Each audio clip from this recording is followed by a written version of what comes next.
छत्रपती संभाजीनगर जिल्ह्यातील गंगापूर तालुक्यातील आनंदवाडी येथे रस्त्याच्या मागणीकरिता ग्रामस्थांनी जलसमाधी आंदोलन केले। ग्रामस्थांनी केलेल्या जलसमाधी आंदोलनाला 1 तास होऊन देखील कुठलेच संबंधित अधिकारी प्रशासन हे त्या ठिकाणी दाखल झाले नव्हते। त्यामुळे आंदोलकांनी संताप व्यक्त करत घोषणाबाजी केली। आंदोलनामध्ये लहान मुलं, वयोवृद्ध नागरिक देखील सहभागी झाले होते। महिला वर्गाचा सहभाग यात दिसून आला। गंगापूर तालुक्यातील आनंदवाडी येथे गेल्या अनेक वर्षांपासून रस्त्याची दयनीय अशी अवस्था झाली आहे। याबाबत अनेकदा निवेदन देऊन मोर्चे आंदोलन करूनही काहीच उपयोग झाला नाही। परिणामी संतप्त झालेल्या ग्रामस्थांनी रस्त्याच्या मागणीकरिता आज जलसमाधी आंदोलन केले। मात्र या आंदोलनाला 1 तास होऊन देखील आंदोलनस्थळी प्रशासनाचे कोणतेच अधिकारी फिरकले नाही। आपण आनंदवाडी या ठिकाणी आहोत। या ठिकाणी आंदोलन चालू होऊन 10चा टाइम दिलेला होता। आंदोलन चालू होऊन 1 तास झालेला आहे। आता 11 वाजलेले आहेत, परंतु अद्यापर्यंत कोणीही शासकीय अधिकारी किंवा कर्मचारी या ठिकाणी आले नाहीत। या ठिकाणी आपण बघू शकतो की शाळकरी मुलं त्या ठिकाणी काही ग्रामस्थ देखील पाहण्यामध्ये गेलेले आहेत, जलसमाधी आंदोलन करताय, घोषणाबाजी करताय, परंतु अद्यापर्यंत कोणी शासकीयचा अधिकारी किंवा कर्मचारी आले नाहीत। आत्ताच अवघ्या 1 मिनिटापूर्वीच या ठिकाणी गंगापूर पोलीस स्टेशनचे प्रशासन हे फक्त एकटेच आलेले आहे। कोणताही आत्तापर्यंत फौजफाटा अथवा कोणतेही अधिकारी किंवा कर्मचारी, महसूलचे किंवा संबंधित अधिकारी त्या ठिकाणी आलेले नाही। आपण बघू शकता या ठिकाणी 11 वाजलेले आहेत, परंतु अद्यापर्यंत कोणी अधिकारी नसल्यामुळे अधिकच ह्या ग्रामस्थांनी आक्रोश केलेला आहे। आपण या ठिकाणी बघू शकतो की विद्यार्थ्यांकडून, शाळेच्या विद्यार्थ्यांकडून हे असे पोस्टर तयार करून त्यांच्या हातात दिलेले आहे आणि ते त्या ठिकाणी विविध घोषणाबाजीचे हे पोस्टर त्यांच्या हाती आहे। या ठिकाणी पोलीस प्रशासनाचा फक्त अद्यापर्यंत एकच अधिकारी आलेला आहे, कोणी अधिकारी नाही। यामुळं ज्या नागरिकांचा अधिकच आक्रोश आपल्याला दिसून येत आहे। आता आपण स्वतः या ठिकाणी कमरे इतक्या पाण्यात आलेलो आहोत। आपण अनेक वेळेस बघितलेलं आहे की ह्या ठिकाणी 2021 ते 22च्या दरम्यान 3 वेळेस पोलीस प्रशासन आणि संबंधित अधिकाऱ्याच्या मध्यस्थीनंतर हे आंदोलन स्थगित करण्यात आलेलं होतं, परंतु ह्या रस्त्याचं काम मार्गी लागलं नाही। त्यामुळे 2022 मध्ये जलसमाधी आंदोलन हे या ग्रामस्थांना करावं लागलं आणि पुन्हा एकदा म्हणजे 2025 मध्ये देखील ह्या ग्रामस्थांना जलसमाधी आंदोलनाचा हत्यार उपसावा लागलेला आहे। आपल्यासोबत या ठिकाणी बोलण्यासाठी काही ग्रामस्थ आहे, आपण त्यांच्याशी चर्चा करूया। तुमच्या हातात आम्ही आनंदवाडीकर मागतो आमच्या हक्काचा रोड, काय मागणी आहे? दुसऱ्यांदा तुम्हाला जलसमाधी आंदोलन करावं लागतंय। आम्हाला दोन वेळेस जलसमाधी आंदोलन करूनही कुठेही न्याय मिळाला नाही। या संदर्भात आम्ही आज पुन्हा जलसमाधी आंदोलन करतो आणि आम्ही आमच्या हक्काचा रस्ता मागतो किंवा यांच्या खिशातले कुठले पैसे मागत नाही। कारण आम्ही प्रत्येक गोष्ट घेतो, त्यांना कर देतो, त्यामुळे यांनी आमचा रस्ता करून द्यायला पाहिजे।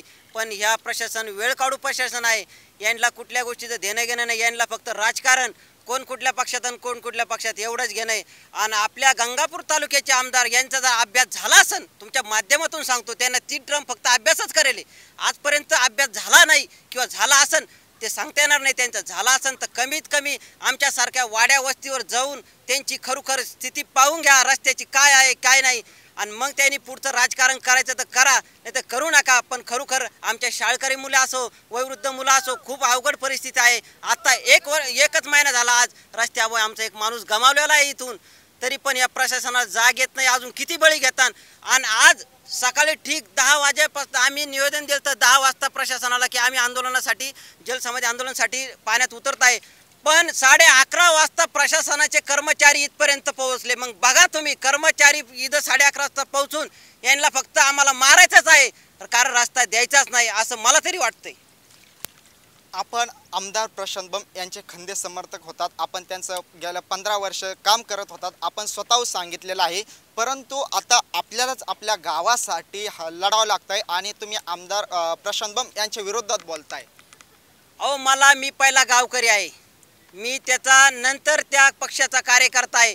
मी त्या आधी गावकरी म्हणून हे सांगतोय, आमदार प्रशांत बमना इतक्या दिवसात हे काम मार्गी लावायला पाहिजे होतं, पण त्यांना वेळ काढू काम केलेलं आहे. फक्त त्यांनी एक 10 लाखाचा निधी दिला. अहो, आमच्या आमदारचं संडास बाथरूम 20 लाखाचं आहे हो, आणि 10 लाख गावाला देता. काय राजकारण आहे? इतकं घाणेरडं राजकारण करतो तो माणूस. खरोखर मला माहीत नव्हतं सर. आज खरोखर त्या माणसाबद्दल बोलायची माझी कुठलीच म्हणजे मनस्थितीच नाही आहे. त्या माणसासारखा घाणेरडं राजकारण कोणीच करू शकत नाही. हे आमदार प्रशांत बम यांचे खंदे समर्थक होते. 15 वर्ष त्यांनी आमदार प्रशांत बम यांचं काम केलेलं आहे आणि त्यांना त्यांच्या गावासाठी आज ह्या ठिकाणी जल समाधी आंदोलन पुकारावं लागतं आहे. आणि ते आमदार प्रशांत बम यांचा शब्दातून निषेध व्यक्त करून त्यांनी गलिच्छ राजकारण आमदार बम हे करतात असा त्या ठिकाणी सांगितलेलं आहे. आपल्यासोबत या ठिकाणी चर्चा करण्यासाठी आणखी काही आंदोलनकर्ते आहे, आपण त्यांशी बोलूया. काय सांगाल तुम्ही? सर, आमच्या इकडं आजूक जवळजवळ स्वतंत्र होऊन बरेच दिवस झाले, पण आजूक बी रस्त्याची काही कुठंच नाही. आम्ही 2-3 वेळेस आंदोलन केले. आता हे तिसरं जल समाधी आंदोलन आहे, तरी बी आम्हाला काही प्रशासन काहीच नाही. नुसतं उडाउडीचे उत्तर करून देतात. आमचा कांदा ऑलरेडी सडलेला आहे, तो कांदा जाण्यासाठी रस्ता नाही.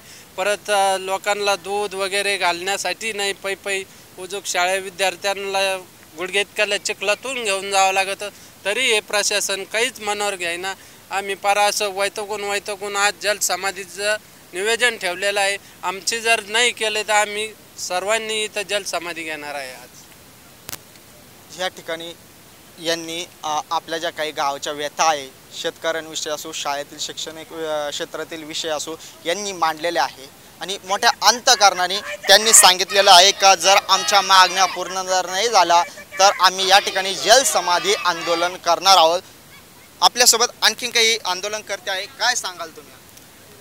सर, आता 1 महिन्यामध्ये आमचा ऊस तोडीला लागेल, तर प्रशासनाला यायला रस्ता नाही. त्यावेळेस आमचा ऊस कसा जाणार हा सगळ्यात पहिला प्रश्न आहे.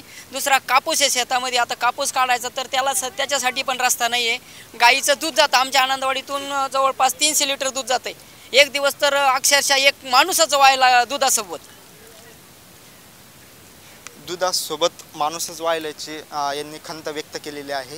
ह्या गावात ज्यावेळेस अतिवृष्टीसारखा पूर्ण महाराष्ट्रभर आलेला होता, आपण आपल्या कालच्याच बातमीच्या माध्यमातून सांगितलेलं आहे की 1 महिन्यात 2 या ठिकाणी रस्त्याअभावी बळी गेलेत.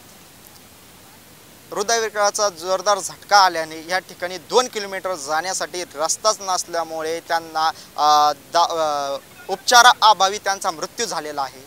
ज्यावेळेस रुग्णवाहिका आली त्यावेळेस तब्बल 1 ते 1.5 तास रुग्णवाहिका 2 किलोमीटरमधून येत होती. 10 ते 15 तरुण पुढं फावडे असो किंवा घमिले असो माती टाकत होते, रस्ता करून देत होते. अशा कठीण परिस्थितीत त्या ठिकाणी अंत्यसंस्कार करण्यात आलेले होते. न्यूज टुडे 24साठी मी विशाल जोशी, गंगापूर, छत्रपती संभाजीनगर. प्रतिनिधी विशाल जोशी, न्यूज टुडे 24, गंगापूर, छत्रपती संभाजीनगर.